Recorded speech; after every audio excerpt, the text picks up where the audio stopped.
Welcome to Penny for Your Shots, Conversations and Cocktails with Brilliant Women, the podcast where we uncork the stories and insights of exceptional female leaders from all walks of life.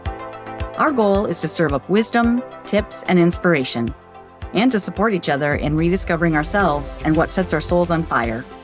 We'll also share personal memories, paired with friends and a favorite beverage. I'm your host, Penny Fitzgerald, and I believe that the best stories are served up over a glass of wine or a cocktail. So grab a glass, get comfy, and let's pour ourselves into Penny for Your Shots. Beth Matthews is a real estate professional and owner of Envision Real Estate in Buffalo, New York. She's a distinguished leader who believes in creating a positive work culture for her team while achieving ambitious sales goals. She leads by example and is also committed to lifting other women entrepreneurs. She took a break and disconnected from work for a weekend to explore what truly makes her happy. She came away with 4 pillars, 4 areas of her life and work that she truly values. Naming and claiming these pillars gave her the permission she needed to say no to the things that weren't really of service, and to restructure her business, team, and life to be in alignment. Saying no to those things really opened her business and her life to allow more abundance and greater service for others. Through this process, she also shares how to set aside outside expectations and pressures, how we can live a life that we design rather than one that we think is expected of us. If you feel any of the pressures Beth and I talk about, consider chatting with someone with experience in working through these obstacles. I'd be honored to have a chat with you and help you find your joy and discover what's next. You can contact me through my website or social media sites. Beth also shares some fun and surprising stories from the real estate world. I hope you enjoyed today's episode. Here is Beth Matthews. Hi, Beth. Hi, Penny. How are you? I'm good. How are you? Great. Thank you. Good. It's nice to meet you. Nice to meet you, too. I was reading the description of the podcast like a week or two ago, and I was like, oh my God, this is so up my alley. What a great concept. Oh, thank you. Thank you. Yeah, I just want to tell women stories and lift you up and support each other and have a fun time doing it with cocktails. Yeah. Why not? Yeah. Tell us a little bit about you. Sure. So I jokingly say I'm a reformed drug dealer legally. I was in the pharmaceutical sales field for several years, and the corporate environment wasn't my cup of tea. So I had dabbled in real estate when I was completing my bachelor's degree, really just as something to do to make a little bit of money while I was finishing school. And then I kept being pulled back to it. So I ended up returning to the industry in 2008, 2009, which was not an ideal time because the market was really difficult. Yeah. But I pleaded with my husband at the time, and I said, just give me 2 years. If I can't replace my income and not disrupt our lifestyle, I'll give up the dream, but I have to at least try. And I figured if I could make it when the market was down, then I'd have longevity. So here I am, 15 years later, and I think it proved my point. That's fantastic. Congratulations. Thank you. So, and you're in Buffalo, right? In the Northwest New York? Yeah, upstate New York, good old Buffalo. Yeah. Love the community. I just don't like winter, which I know is counterintuitive. Same. Yeah, where are you located, Penny? Well, I'm in Iowa for summers and grew up here. And like you, I'm not... The older I get, the less I like cold and snow. Yep. Yeah, so we bought a place in Sarasota, Florida about 7 years ago. Nice. Yeah, and so we get there when we can, and I'm there more often than my husband because his work requires him to be here works with farmers, so he'll be here during planting and harvest seasons, but like in the winter months he can be down there for a few weeks anyway. He can be down there with me. So And you have the flexibility to... Yes. Wow, beautiful. I'm about 3 years behind you. My youngest is a freshman in high school, and I've been counting down in winters in Buffalo since she was little. Oh my gosh. Yeah. Well, that's an exciting time though to see them in there. Yeah. One is a freshman in college. She just finished her freshman. Nice. She got home Friday. Yeah. And it's a freshman in high school. Oh, good for you. Those are fun. That's fun. Fun, exciting, and Also a little stressful, maybe. Yeah, everyone's like, "Oh, I'm so excited to have Ava home for the summer," and I'm like, "I don't know. Talk to me in a week. Like we separately for a year, and Yeah. she has a level of independence now that it's hard for me to enforce, the curfew Yeah. things, and so I'm like, I don't know. We'll see how it goes. It's different. It's kind of, yeah, navigating the changes through all of that. I call those my gin years. Whatever it takes. Whatever it Somebody takes. Yeah. covered. Yeah. We have two boys, Okay. and they are now adults and both living on their own, very successful, and we're just so proud of them. And they're super fun to hang out with. They're very fun people, and gosh, we're we're very fortunate. I think we have one with a family in Rolling Meadows, just outside of Chicago, one of the suburbs, and the other's in Mumbai, India. Wow. Yeah, yeah. So we'll see him this summer, though. So I'm really excited to see him. He That's teaches awesome. school in an American academy there in Mumbai. So yeah, we get to see Very them. cool. Yeah. Yeah, I like my kids as they get older too. Like they're Yes. actually fun to hang out with, and they need you when they're little, but they need you in a different manner as they get older. And Absolutely. Yeah. Yeah. Navigating all that, and for them too. They're learning their way and yes, finding their path. So yeah. So you're a realtor now and have been doing this for around 15 years or so, you said? yeah, just over 15 years. Cool. Cool. Do you have a certain niche that you work with? Tell us a little bit more about your practice. Yeah, so I grew a team. My business got to a point where independently I couldn't manage the workload, so I was either going to have to take on less clients or offer a lower level of service, and neither of those was really an option for me. So I started to leverage and bring in people to support me. And then it was kind of a training and mentorship, so they got a lot of on-the-job training that way. Over time, I ended up going independent and actually running my own brokerage. The broker I Nice. was with was acquired by a big company, and it started to feel a little corporate to me again. So I needed to venture out on my own. And then just recently, I made the decision to contract to more of a team dynamic and align with a new broker, largely because the marketplace is shifting, and there's a lot in the news about the National Association of Realtors and lawsuits. And I'm like, that's not why I got into this. I don't want to deal with all the legalities and the liabilities. And even some of the operational stuff isn't really my specialty and what I love to do. So I was fortunate. I was looking at some options, and I found a brokerage that I felt was really aligned with me. And so it's been a journey, but it's been a lot of fun because I think through that process, I really had to become honest with myself about what I enjoy, what I don't enjoy. Sometimes there's some ego involved, like I'm the owner of this business. And then 6 years in, I was like, I don't even care. It doesn't even sound like it's as much fun. And it forced me to get back to my roots. What does bring you the most joy? What do you love the most about it?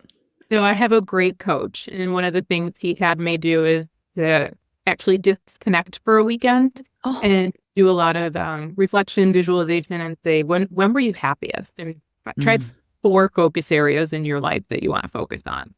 I love working with buyers and sellers. I still love meeting clients, helping make the deal and get them through that phase of life, which is usually prompting somebody to move. I love training and developing agents. I love my family and creating memories with them. So I want to be with them. And then I need to focus more on my own health and well-being because that definitely took a back seat to everything else for a number of years. Yeah. So I've now designed my life and my calendar around those 4 pillars, and I work very hard to say no to anything that doesn't fit in those 4 pillars. That's amazing. I think so common for women, especially. We take on a lot and don't say no to enough things. You have to take care of yourself first so that you can take care of others. Yeah. And that you can be present. Wow, good for you. Congratulations on that too. That's amazing. Yeah, and it was interesting that I felt like I almost needed somebody to give me permission to do that. If you know me, I'm usually more of a beg for forgiveness than permission. Right? But you start to kind of take on this identity of what people expect of you. I had a very hard time separating who I truly was and what I truly wanted from the role that I played, the title that I had, the expectations of the people around me. And, somebody gave me permission to be a little bit selfish. Oh, yeah. And really, that was selfless to do that. Yeah. Mm-hmm. Yeah. And I think everybody's happier, for some people. I bet. Well longer the right fit for them, and they got to move on and find the path that makes sense for them, and that I'm still in alignment with. We're thriving and having fun at work. My family's happy because there was a period of time where my fiance's like, I've actually forgotten what it's like to see you smile or hear you laugh. Oh wow. Yeah. That hit you. Yeah, it did. Yeah. And how hard was it to unplug? Very. I bet. I gave the same advice to a friend recently, and I said, it will be the hardest thing you do is to learn to sit with yourself. Oh, wow. A lot of times we use, sometimes busy is very legitimate. A lot of times busy is a crutch. Busy is a crutch to avoid some of the fundamental or foundational things that are going on that we don't have to address. Well, and busy keeps you from remembering, like, if you don't, like, most of us, I think we have a dream, we want to make an impact in the world, and things get in the way. Life gets in the way, you just take on other things. And then you get to a point where, okay, now I'm so busy that I don't remember what it was that lifted me up, or that I wanted to do. What impact did I want to make? And then, keeping busy keeps, you don't have to think about it. Yep. You don't have to realize. Yeah, you don't have to realize that, I haven't done that yet. So it's kind of like kicking up dust, right? Because then you don't really pay attention to all the things that are going around, and then the dust settles, and you're either left with some realizations, or you just kick up dust again, which I'm definitely guilty of. Yeah, kicking up dust avoid some of the fundamental things that are. Yeah, and good for you that you're doing it now. Well, and no time is too late. Agreed. Yeah. My father, very influential in my life, and I remember having a conversation with him and saying, I just don't want to feel like I'm taking steps backward. And he's like, it's not backwards if it's what's right for you. People change, businesses change, industries change. He's like, and people that end up in a tough spot because they don't want to make the necessary changes for what's good, whether it's personal or professional. And then they're behind the 8 ball. So it's like, you can't look at it like you're taking a step back when ultimately taking steps towards your goal. Right. And then the next thing will come into focus and be more clear. You're able to take steps towards that. Yep. Oh my gosh. It's been my experience when I learned to let go of a lot of these things that weren't like all of a sudden there was, a lot more abundance. Yes. Really striving for it became a lot more clear, and then a lot of the people in my world just started showing up at a higher level, and it's never ceases to amaze me, even though I've been through that phenomenon a few times. Letting go of what doesn't serve you creates space for the things that do. Yeah, the things that were hiding in plain sight. Yep. Yeah. Wow. Yeah. So what are you working towards, or what has made itself clear to you now? What are you going forward toward? So I've re-engaged back into the business, and for a while I got a production because I was more of, I'm still a leader, but I'm now leading by example. And I find that the agents that are on my team are thriving because of it, because, a lot of times we learn from those around us, but we learn by watching what they do. So I realized that when I stopped just telling them what to do and showed them the right way, they're all thriving, which is great. And then I've been doing speaking engagements around the country because I really love the training and development aspect. And I found that I can have the biggest impact if I go outside my immediate border. And the way things work now with Zooms and everything else, there's so much accessibility to help people. And I remember what it was like getting into the business. It's a very interesting industry because my competition today could be my ally tomorrow when it comes time to try to make a transaction work. And but it's a little bit guarded, where nobody in my office when I first joined wanted to know my name when I was a brand new agent. And we kind of said, well, there's such a high turnover that we didn't pay attention to any, and that there was oh my gosh, like they were around for 6 months or more. And when I started building my own team, I decided that I didn't want to take that approach. I wanted everybody to feel welcome. But that also comes with there's a standard to be in our world. You know, we operate at a very high level, and it's okay if you're a little bit more of a hobbyist, but it doesn't fit our model. So if I'm getting into alignment with what my standards are, I find that I'm attracting the right people. And then even beyond, you know, Western New York, I have a tendency to go to a conference and just find people that are operating at the same level and learning and growing together and sharing with each other. And it's fun again. Yeah, well, it has to be fun. In my book, it has to be fun. Yep. Well, and I've heard too that you're the sum of the 5 people you hang around with most. So that's super important to be around to create that standard, and then to have it around you. Everyone elevates, I believe. 100%. And it's something I've become very cognizant of in the last probably 6 months as I've traveled. I joke now, I'm like, I get on a plane to be around my friends. And but it's so uplifting in so many ways, because I'm surrounded by people that are showing me what's possible. Yes. The vision and the accountability. Yes. Yeah. And we're all cheering for each other. There's no animosity or scarcity mindedness. You know, they're the first ones to cheer me on, and vice versa. And there's a level of openness and vulnerability that I can share with them, because there's no judgment. They're like, yeah, we went through that, and here's how we got through it, or here to avoid the next step or next pain point. And I find that as I continue down this path, I'm attracting a lot more of those people. Oh, that's great. Wow. What would you suggest, or what advice would you give to a new agent that wants to follow in your footsteps? I think any new agent needs to understand that this is still a job. And I don't mean that in a bad way, but I tell a lot of people like, well, I'm going to get my real estate license because nobody's going to tell me when I have to be in the office and when I don't. We are all independent contractors, so that's very much true. I cannot tell you when to show up and when not to. We'll do that. Part-time effort will yield part-time results. And also, there's a lot of different models of brokerage, team, and a few things in between that I think sometimes the new people get really fixated on what their commission split is going to be with their brokerage.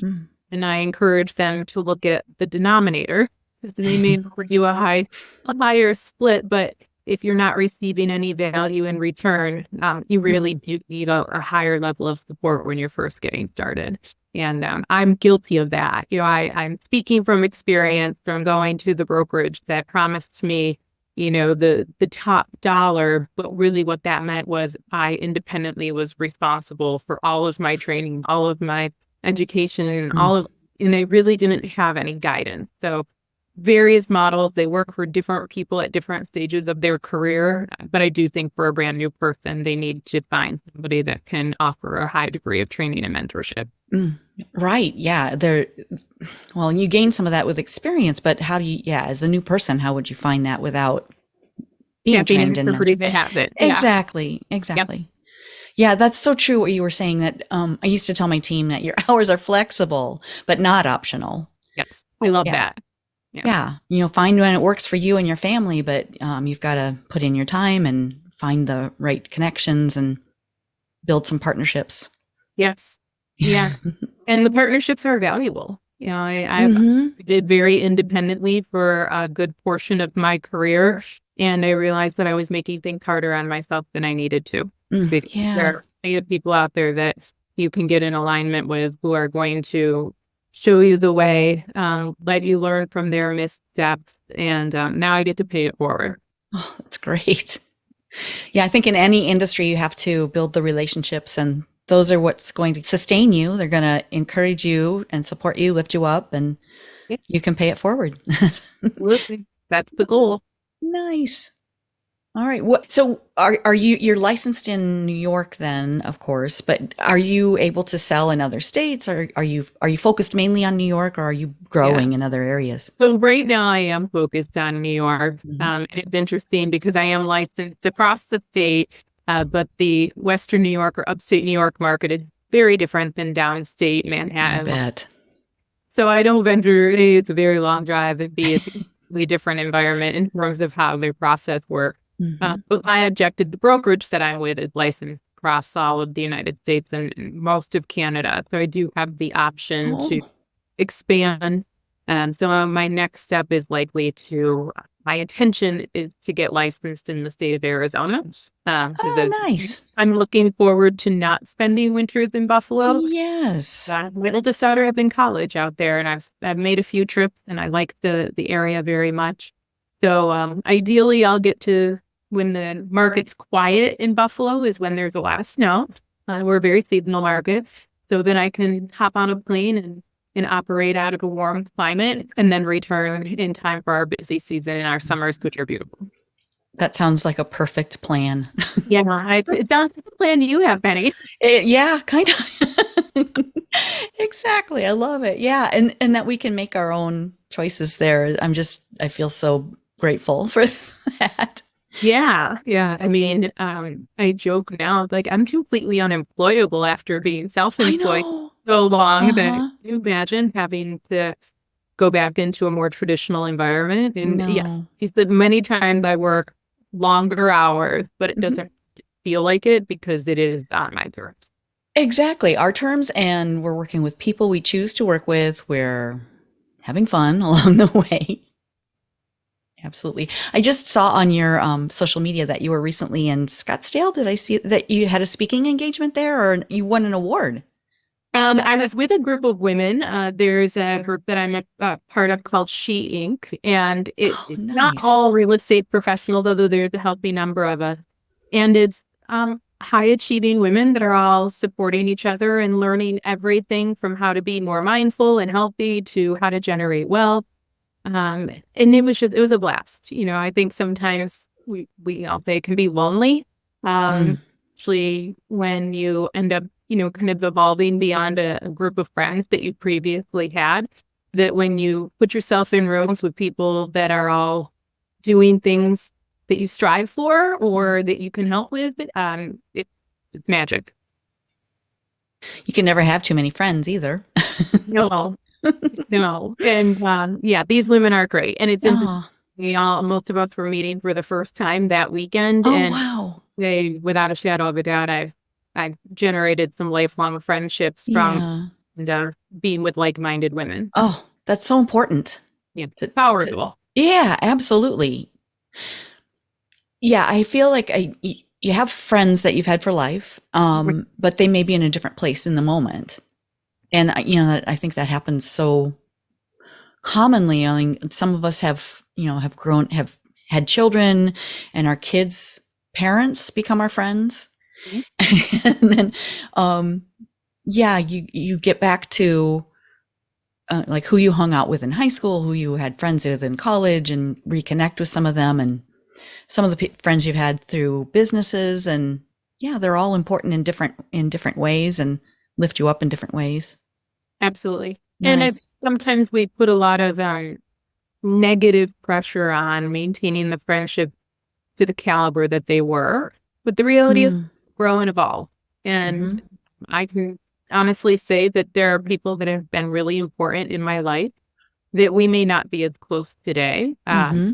But that's okay because I was Hmm. on and they were on a path and I still have nothing but love for them. Uh, Absolutely. but sometimes the outside perception is, oh, well, you used to be so close. What happened? And it's like, well, Mm. life and some changes happen. Yeah. Yeah. And it doesn't negate the friendship that you had, or doesn't diminish that in any way. It's just a different season of our lives that are, Yeah. yeah, absolutely.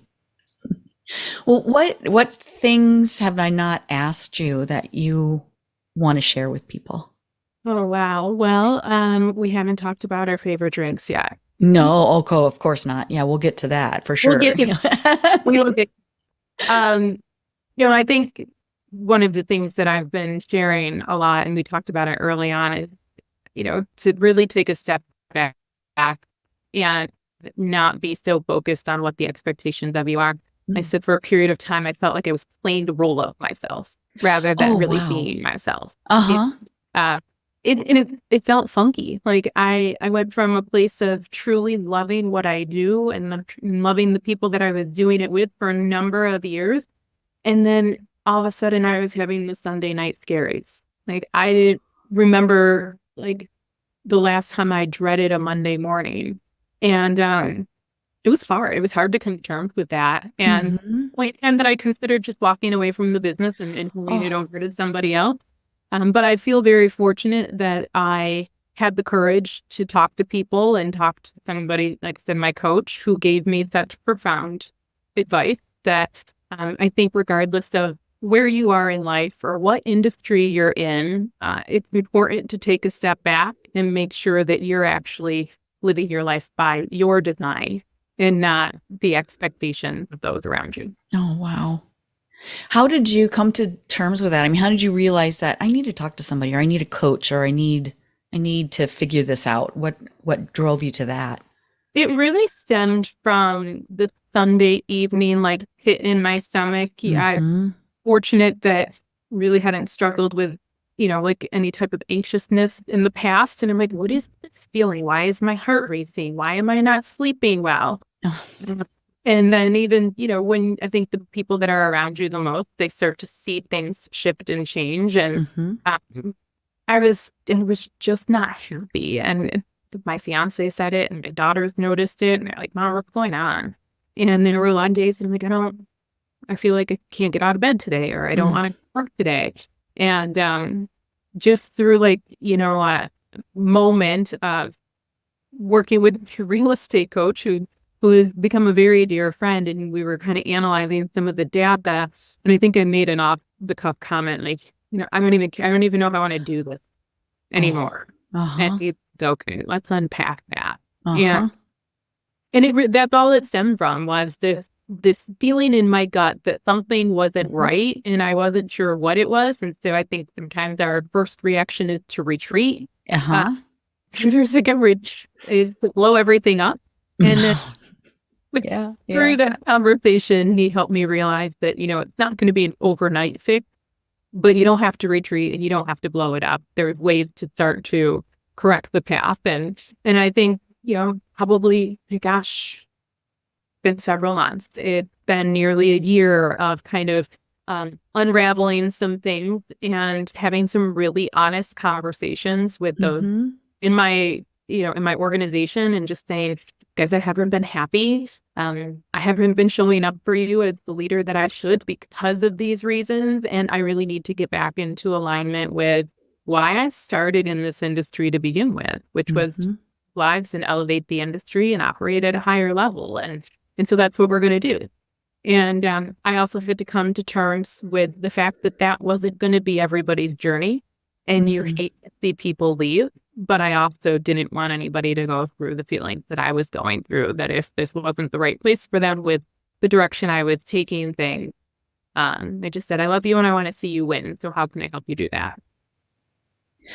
Sometimes it takes a good mentor, a good friend to see that in us. We feel like something's wrong. For God's sakes, listen to your body. I mean, the clear signs. I had Yeah. some of those same symptoms in when I was in corporate. So I feel you. Yeah. The gut will not lie. No, it doesn't. It doesn't. Yeah, headaches every Sunday night. Yeah, all those things. Like listen to your body. If there's somebody listening out there that has that, yeah, go talk to somebody. Please. Yeah, somebody that can help you unpack that and go through, do the work to figure out, what is going to make you happy. And I think a lot of people feel stuck, because you have this successful career, or you have this thing that is supporting your family. Mhm. And then how do you, well, it would be selfish of me to go look for help or to get outside of this thing that's paying me. Yeah, but like you were talking about before, you have to readjust sometimes, and sometimes it feels like a step back, or in your mind, that's what you're calling it, is a step back, when really it's not. it's an overview. It's a drone level view of what's happening so that you can make the adjustments and move yourself forward and be happy. Yeah, it might be a short-term sacrifice, but it's for a longer term. Yeah, absolutely. Yeah. Yeah, and it's not a selfish thing to be happy because the happiness comes first. I feel like when you're in a place where you are whole, that's when you start making the shifts in what you're doing. If you're happy, you're moving towards something that's going to continue to pay you and to be, supporting your family. Absolutely. Mm-hmm. And people feel that energy. Oh, absolutely. I became very honest. I was like, okay, now that I understand it and can articulate it, I'm owning it. I'm taking full ownership of these feelings, and I'm not going to be hide behind a title or a mask of like, I got this, because I didn't, and I needed to be honest about that. It takes the power away from the fear. Yeah. When you name it, claim it. Yeah. Yeah, absolutely. Wow, I'm feeling all your feels. Well, that's crazy. Like, regardless of industry, exactly. Whether you're in the workforce, whether you're at home, like I think at various stages of life, we all kind of have these moments where it's time to take a step back and make sure that the path that we started on is the path that we want to continue on. Mm-hmm. Yeah, and that's authentic to you. The path that is, because it will call to you. It will become obvious, and it's getting from point A to point B, but it's more like point A to point G. I feel like there's a lot of twists and turns and detours and winding roads along the way, and that's okay. Yeah. The long stretch of the highway gets boring after a while. Yeah. Yeah, right. Exactly. Yeah, you want to see the sights and be surprised along the way. And yeah. For anyone listening to this, I want to encourage you guys to drink outside the bottle, I guess. I love that. Yeah, find a new cocktail.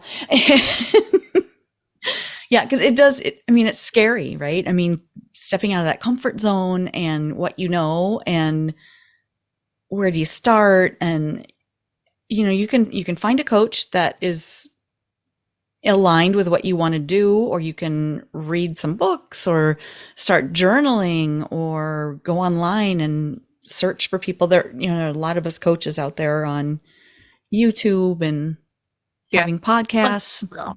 All of the above are valuable. I'm an avid reader, and I say all the time, I think the book is the most generous gift that somebody will take their knowledge and expertise, repackage it, and share it for $20. I love that. That's a great way to look at it. And it's so true. And there's something for everyone. Yes. Yeah. So, let's talk about those cocktails. What is your favorite? I am a red wine drinker. Oh, that's my girl. It stems back to my ex-husband was active duty Army, and so he was deployed for a good portion of the first few years we were married. And I was incredibly fortunate to find a group of strong women, and we supported each other, and still close with several of them. But my best friend in the world to this date is somebody that I met at 21, 22 years old. Had a ritual of every Thursday night. We'd get together and we'd watch Desperate Housewives, and we'd share wine. I love it. I love it. It's forever been my go-to.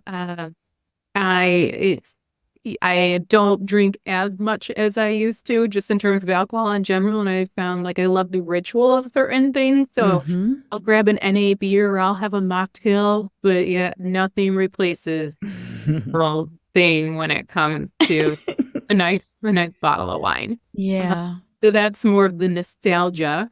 And recently I have been introduced to Aperol Spritz, which is great. It's my summer go-to. Fantastic. And I actually had my first one in Paris. So different level of nostalgia, but I took my oldest daughter to Paris as her 18th birthday / high school graduation gift. And in Europe, the drinking age is whatever. Yeah. So it was kind of interesting to be sitting in this cafe patio and then watch the Parisians Oh, and share an Aperol spritz. And it was one of those moments that I looked around and said, this is a pinch me moment, something that I'll remember forever. fantastic. Yeah. Oh my gosh. Yeah. It brings so many memories when you're sharing a good glass of wine or a cocktail with a, family member, friend, fabulous location. And if you're not enjoying the company, you just keep drinking and then you won't win. You're a problem solver. Absolutely. Yes. Absolutely. So what's your favorite red? Do you have a favorite? So a kind of an old reliable is I'm a Cabernet drinker normally, and I'm a big fan of Justin Cabernet because I find it's Oh. a nice price point that Hmm. I don't feel like I have to save it for a special occasion. Although Hmm. said to me recently, stop saving the best bottles for the special occasion. Like that, Hmm. those should be the ones that you just enjoy, period. And I was like, yeah, I can get behind that. So Justin, probably my go-to, but Penny, I feel like you have a few that you could recommend to me. Oh, absolutely. Yeah, and Cabernets from all over the world are, there you have lots of different regions to draw from. Yeah. Yeah. And well, and like your friend said, you don't have to wait for a special occasion, but I have my wines that I drink, like my Tuesday wines. Yeah. Yeah, and then something a little more elevated when you have a friend come over or but it's fun. It's you with Justin, I feel like that's your house wine. You could call that your house wine and Exactly. it's elevated already. Yeah, and people will feel special. Enjoy the ritual. We do a date night at home once a week. Oh, nice. Have a nice meal and a glass of wine and just sit and catch up and see where we're at and in our lives. It's Love my it. most favorite things to do. Mm-hmm. That's also important to stay connected, and to have that ritual and to share a glass of wine while you're chatting and catching up. That's amazing. Definitely. I heard another coach talking about having money dates, and they Oh. open a bottle of wine, have a glass of wine. They talk about financially, what do we want to do this week, and where do we want to go, and what do we want to save, and what do we want to spend on, and it's just this casual conversation that they have rather than making it a thing, making it a big thing. And then their children are seeing that and they're not afraid to talk about money. That's amazing. I love it. Yeah. I don't know how did you grow up in a household that was pretty open about No. money matters? Me either. No, and I think it's interesting. My parents both worked outside of the home, and we were in an upper middle class area with great schools. But I think I realized somewhere around middle school that it was a stretch for my parents to have us there. We didn't have a lot of discretion. There weren't really vacations and family trips. But I never felt it. Meaning, like they never Right. felt the stress of money. But it's largely probably because it just wasn't talked about. I'm sure there was definitely stressful moments with money with my family. Was more like realizing that some of the people around me were doing things or driving new cars and things Right. like that. But honestly, I'm appreciative that those things weren't handed to me. I did a whole proposal to my father with a financial plan on how I could afford my first car. Oh, wow. That's great. So it told me a lot about looking at the money without really attaching to it, which I think probably maybe not a lesson that they intended for, but it did. And I like nice things, but I also like to work for them. Yeah. So I think having really honest conversation. There's been times through growing a business and having, going through a divorce and things contracting that I've literally had to look at my daughters and say, we can't afford to do that this week. And it's okay to say that or bring them into the conversation. Like, yeah, okay, Yes. if we're pizza tonight, then we're not going to be able to go to the movies on Friday. Exactly. Yeah. So it really wasn't talked about, but I was definitely instilled with working toward what I wanted. Yeah. Was that your father's idea or yours up to show him the financial plan? It was my idea, but I knew my dad is a businessman at heart. Yep. And so the only way I was really going to get his attention to take this seriously was I really had a plan. And I don't know that my plan was spectacular. I don't recall all of the details of it. But I think he appreciated the effort and thought process to then turn around and say, okay. And he did help me get the car, but I paid for the car. Mm-hmm. Wow, that's great. I'm sure he was impressed. Yeah. I'm sure he was like, oh yeah, Yeah. that's my girl. So I figured out what his hot buttons were pretty early on. Yeah.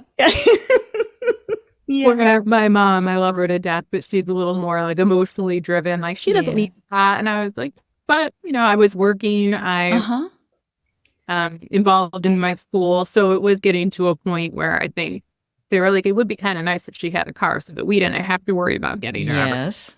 Yeah, there comes a point. Yeah. I mean, sure with your boys, and I know with my girls, I'm like, okay, I'm ready for you to drive. Mm-hmm. Yeah, and I remember with the boys, they when they're in trouble, when they're grounded, so are we. Yeah. I'd be so upset that they put me in a position that I had to ground them because that's ruined all of our weekends. I know. Now I can't go play golf with my friends. Why? So I think it's a perspective that you get when you become a parent. Yeah, absolutely. I'm like, why are my parents so mean? And they were suffering too. Exactly. Yeah. Wow. Yeah. The idea. I think that's so profound because too many times you wait for something to become a heightened experience before you address it. Yeah. Or if it becomes a regular conversation, then it mitigates any of the animosity that could stem from the alternative. Exactly. It takes the emotion right out of it, and it brings your power back so you can really address anything and talk about what you want, what your hopes and dreams, and work together towards something rather than putting out a fire when it becomes a fire. Definitely. Yeah. And I think everything just starts with awareness. So even down and figuring out where your money's going, how you're spending. Mm-hmm. I've done that exercise in the past where it's like, okay, really keep track of what you're spending. And I think it's going to be interesting as we've converted to almost a cashless society to see if that level of discipline continues with the generation. I still try to take cash out of the bank and use cash so I can be missing of things. Realize that like my daughters don't really have a concept of what that. Yeah. Yeah, I heard a friend talking about that recently too. And she uses envelopes for everything. She keeps her money in different envelopes, and one is for entertainment and one is for lunches. I mean, it's very systemized, but yeah, I'm not quite that she's got me beat. Disciplined. Yeah, no. Yeah. I love the idea of a date night though, to be able to, talk about it with your partner and figure it all out. I'm going to steal that. Yeah, it was Kate Northrup. If anybody's listening wants to hear more, she's amazing. But yeah, what else would you like to tell everyone, Beth? This has been fabulous. I want to hear more. I don't know that I have anything really profound, to be honest. I honestly, like when we started chatting, I kind of forgot that this was a podcast. I'm like, I'm just getting to know somebody. What you to you, but that makes it a lot easier. I'm grateful to be in the space that I'm in today, and I take the approach that if my openness and honesty helps somebody else realize that maybe they're in that same place, forget all the titles and forget the expectations, because I've done it all. And I think there's a lot of people that from the outside looking in really helped me at a certain standard or a higher regard. Not that I haven't accomplished a lot, and I've worked hard for many things in my life, and I continue to. But it felt kind of nice to shed that skin and come out of almost like a rebirth of, okay, now I'm back and clear on my path for now. That's likely going to change again in the future. So exactly. Yeah, we put so much pressure on ourselves for trying to maintain that level, or trying to put out. Well, look at social media.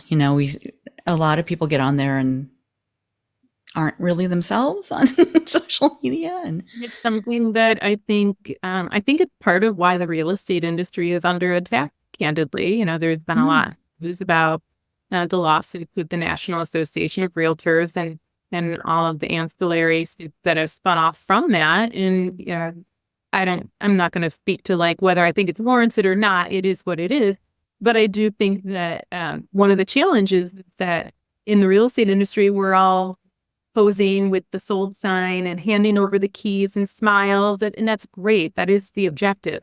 But we don't tell the story of what it takes to get there. Right.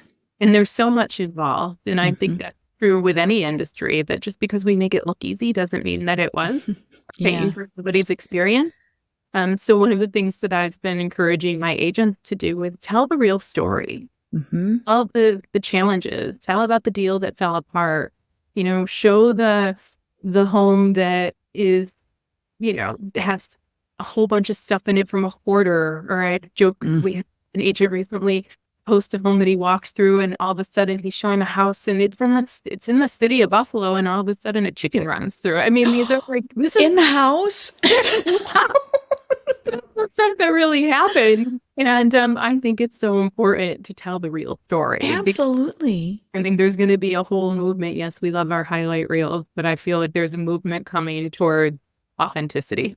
Oh, as it should be, because that's fun too. I mean, it's frightening. If you're in that situation, you're like, oh, how do you handle that?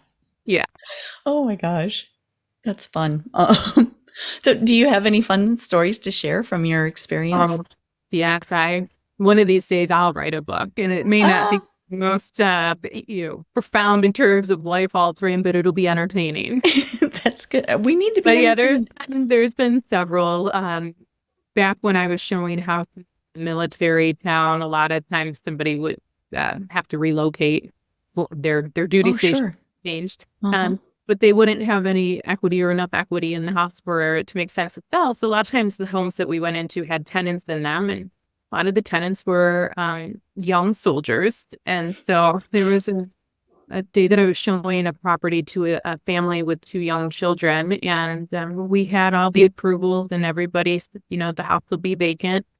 And we walked in, and there was a young man who was disrobed, sound asleep in the middle of the living room. Oh no.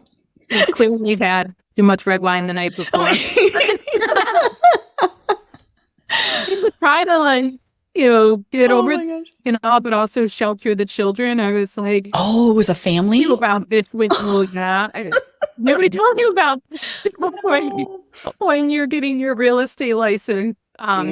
So that was, it's been many years, but that is very vivid in my memory. You can't forget. You can't unsee it.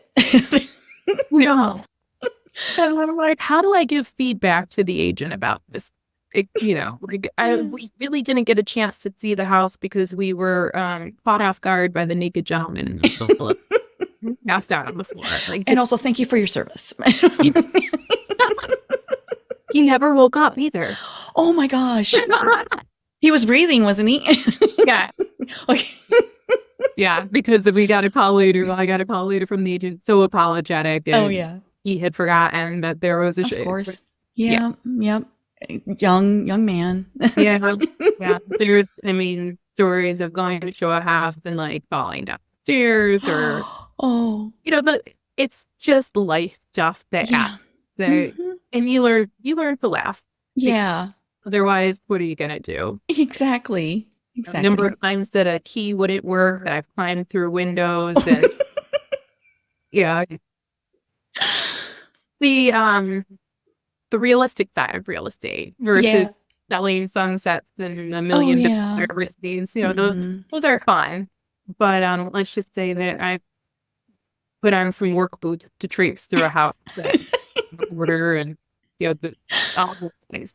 Yeah. Oh my gosh. And so fun memories when you can look back and laugh at them. Yeah. And it's always a great story to tell. Absolutely. Yeah. Plenty of those stories. And one of these days we'll do a book. It'll be an entire compilation of the real estate realities. That'll be fun. Yes.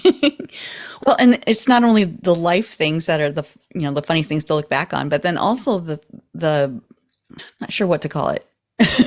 the stuff that you go through, like the loan falls through or another buyer comes in and swoops it out from under the the other There's a buyer. lot of managing emotions Mm-hmm. and for your clients. Mm-hmm. I think sometimes people miss that most people, when they make the decision to buy or sell a house, it's because of a life event. And sometimes those life events are Right. very positive. Uh-huh. Babies, graduations, and sometimes they're not. Sometimes it's death and divorce. And so there's a lot of emotion that gets tied into these transactions that I've learned to always put the people first, because Oh, yeah. they're regardless of the house, they're Mm-hmm. going something positive or negative. And that served me well, because I think people realize that they have a true advocate in me when I'm willing to put the house and the transaction second to their needs. Mm-hmm. And I've been through the process myself, oh my gosh, 12 times now, through Wow. military experience, and then being an occupational hazard that you Google out when you have a real estate license, because you see a house and you're like, oh, wow, that's Oh, for that's a me. nice one. Yeah. And I know the aggravation and the emotions that can go along with that process. So Mhm. try to be very cognizant of that. Yeah. I think that's a great piece of advice for any industry. Always put the people first. Yeah. Yeah. Yeah. And it's not always easy. And, Mm-hmm. especially when we're trying to console somebody that things didn't go their way, and we're feeling a certain level of Mm-hmm. disappointment ourselves. But I heard a term recently, it said the 5-minute funeral. Like, I have 5 minutes to mourn this transaction, and then I have to get it together and be the advocate for my client that they need me to be. That's great. That's another good piece of advice for anyone. 5-minute funeral. That's it. Yep. Pity party of one. How quickly can you drink a bottle of wine? Oh, challenge accepted. Oh boy, you're not going to savor it. No, it's Yeah. Well, and as a new agent, if you're a new agent coming out, that the emotions I'm sure would be more difficult as well, because you're building relationships from the ground up. yeah. You don't have them established yet, so finding someone, Well, finding the people you're going to work with. takes a mentally strong individual to get into the industry, in my opinion, Yeah. because there's very little instant gratification through the industry, but especially when you're getting started. Mm-hmm. You put in a fair amount of work before you really start to reap the benefits. And I think that's true of entrepreneurship in general. Yeah. There's a bit of delayed gratification. And if you can come to terms with that, then Yep. you likely succeed, because then things start to spiral and snowball, and you gain some momentum. But it's a challenge when you're first getting started and you don't know what you don't know. Right. Right. And sometimes that's a good thing. Yeah, you don't have any bad habits to break. That's But I am right. seeing a lot of younger people get into the industry, which I think is fantastic. I think Mm-hmm. you can credit all of the reality, quote unquote, TV Oh, shows yeah. for anything. I think it's Yeah. drawn awareness to real estate as a career option. But those individuals have a unique set of challenges, because most people in their immediate network are also their age and may not be in a position that they're buying or selling. So they have to kind of piggyback off of somebody that's got the experience that can help them along the way. Exactly. Yeah. And be willing to start from that ground level and Yeah. put in the effort. Yeah. Yeah. Yeah. As we prepare people, our objective is to get a new agent into production within 90 days. But being in New York State, we're an attorney state, and our closings still take about 60 days from that point. So we prepared them that Wow. you're going to work and likely not receive your first paycheck for 6 Yeah. months. And that's Yeah. what to follow. That is. It's hard for anyone to be able to sustain their where they're at. Yeah, if you have a plan, you just have to have a plan. Yeah. Mm-hmm. So managing expectations. Mm-hmm. Always. Very good. Beth, thank you so much. This has been super fun. Yeah. And one of these days we'll meet up in Florida. Sure. Please. Beautiful. It's Then beautiful right now. we'll have a bottle of wine or two. Yes, absolutely. Yeah, I wouldn't mind meeting up in Phoenix either someday. So. Yeah. Yeah. Not in the summer though, because I did do the drop Oh, off August, and 120 degrees. It's hot. Even if it is dry heat, it even is. there's only so much you can take. Yeah. Well, thank you so much, Penny. This has been a lot of fun. Thank you, Beth. Yeah, it's great to meet you. I'm looking forward to meeting you in person someday. Absolutely. Take care. You too. Cheers. That's a wrap on another spirited episode of Penny for Your Shots, conversations and cocktails with brilliant women. I hope you've enjoyed the intoxicating blend of wisdom, wit, and wonder that these incredible women bring to the table. Check out the show notes for links to resources referenced in today's episode. And remember to subscribe and raise a glass with me every Thirsty Thursday as we continue to serve up inspiration, celebrate resilience, and reignite the passions that set our souls on fire. If you've loved what you've heard, please share the podcast far and wide and leave a sparkling 5-star review to let me know your thoughts. It would also help tremendously if you would visit pennyforyourshots.com and subscribe to learn when new episodes are available and pick up my free recipe. In the meantime, remember that your story deserves to be served and savored. Cheers to your brilliance and of women everywhere. Until next time, keep sipping and experiencing life's extraordinary moments. This is Penny for Your Shots, signing off with a clink and a toast to us. Cheers.